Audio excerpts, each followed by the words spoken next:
Hello students, welcome back to IP class. Guys, as you all know, in last class we completed 3 algorithm of Q.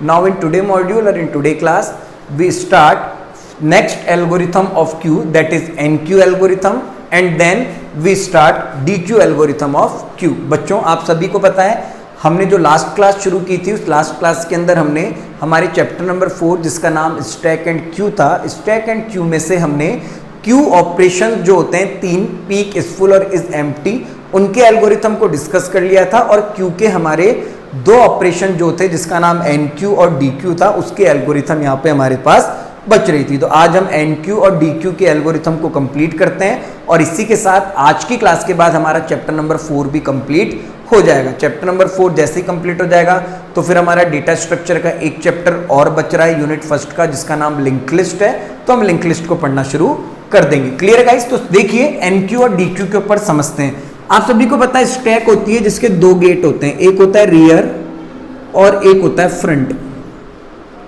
Rear से element NQ होता है, NQ करने को हम insert कर रहे हैं। तो आज हम एल्गोरिथम देखने वाले हैं कि एक क्यू के अंदर एलिमेंट को कैसे इंसर्ट करना है और डीक्यू यानी रिमूव। और आज हम देखेंगे कि एक क्यू में से किसी एलिमेंट को कैसे रिमूव करेंगे। और आपको पता है इसको हम फीफो भी कहते हैं क्योंकि जो सबसे पहले आता है वो सबसे पहले बाहर जाता है। तो देखो इसमें भी स्टैक की तरह से कुछ है। जैसे स्टैक में हम कर रहे थे ना कि एलिमेंट को पुश करने से पहले चेक करेंगे कि वो फुल है या नहीं है, एलिमेंट को रिमूव करने से पहले हम चेक करेंगे कि वो एम्प्टी है या नहीं है।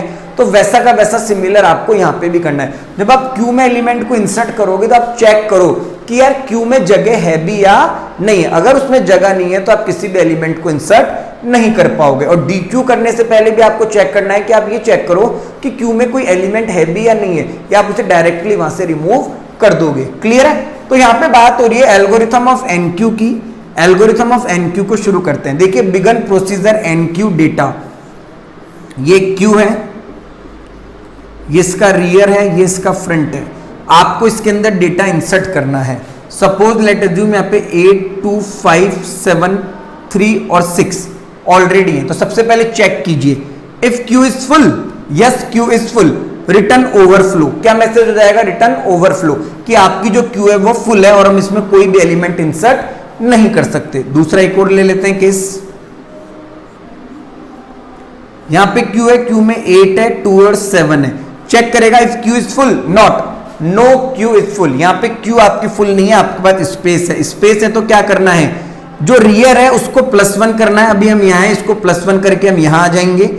क्यू रियर डेटा, अब जो रियर है वहां पे आप डेटा डालोगे। मैंने 8 इंसर्ट किया, रिटर्न ट्रू कर देगा और एंड कर देगा प्रोसीजर को। ट्रू का मतलब है वो मैसेज प्रिंट करेगा कि सक्सेस, आपका एलिमेंट ऐड हो चुका है और वो उससे बाहर आ जाएगा। तो ये क्यू की एल्गोरिथम थी। क्या थी? सबसे पहले चेक करो कि क्यू फुल है या नहीं है। अगर फुल है तो ठीक है, आप उसमें कोई एलिमेंट इंसर्ट नहीं कर सकते।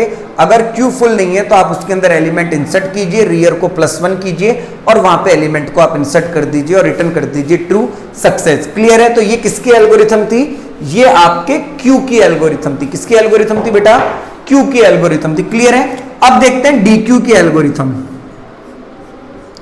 पॉइंट नंबर एग्जांपल 1 ले लेते हैं। ये रियर है, ये हमारा फ्रंट है।